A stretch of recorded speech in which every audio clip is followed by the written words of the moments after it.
नीलेश जैन दमोई से पूछते हैं, नमोस्तु गुरुदेव। जो जीव जो मुनिराज केवल ज्ञान प्राप्त करने के बाद मोक्ष जाते हैं, तो मोक्ष जाने का उनका स्थान निश्चित होता है या कहाँ से जा सकते हैं मोक्ष? कोई निश्चित नहीं होता। तीर्थंकरों का मात्र नियोग होता है, क्योंकि उनका सब कुछ निश्चित है।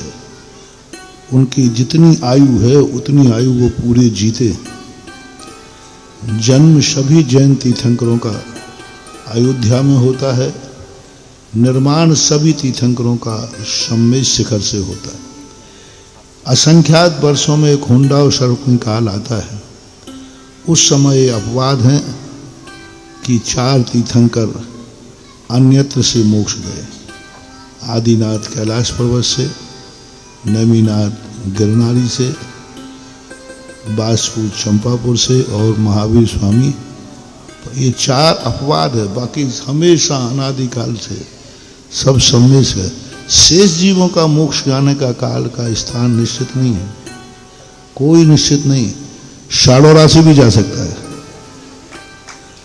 मोक्ष जाने के लिए कोई जहाँ से व्यक्ति ध्यान में बैठ जाए कहीं से भी मोक्ष प्राप्त करता है। ऐसा कहा गया है कि 2.5 द्वीप में ऐसा 1 इंच भी स्थान नहीं है जहाँ से कभी ना कभी किसी न किसी ने मोक्ष प्राप्त न किया। इस पंडाल में से भी किया, और एक ने नहीं, अनंतों ने। 45 लाख योजन है ये 2.5 द्वीप। समुद्र में भी दोनों समुद्र हैं, 2 समुद्र हैं, लवणोदधि कारो। समुद्र में भी 1 इंच का स्थान नहीं है जहां से किसी को मोक्ष प्राप्त न हुआ हो। हर स्थान से मोक्ष प्राप्त हुआ। सब नदी नाले तालाब सबसे। इस सिंध नदी से भी मोक्ष हुआ है।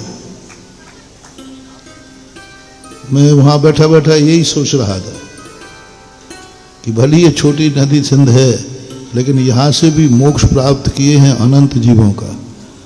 अब मोक्ष तो हुआ है, लेकिन पता मुझे मालूम नहीं है। एक भजन गाते ना, भगवान तुझे मैं खत लिखता लेकिन पता मुझे मालूम नहीं है। अब निश्चित नहीं है, लेकिन मोक्ष तो हुआ है, आगम का प्रमाण है।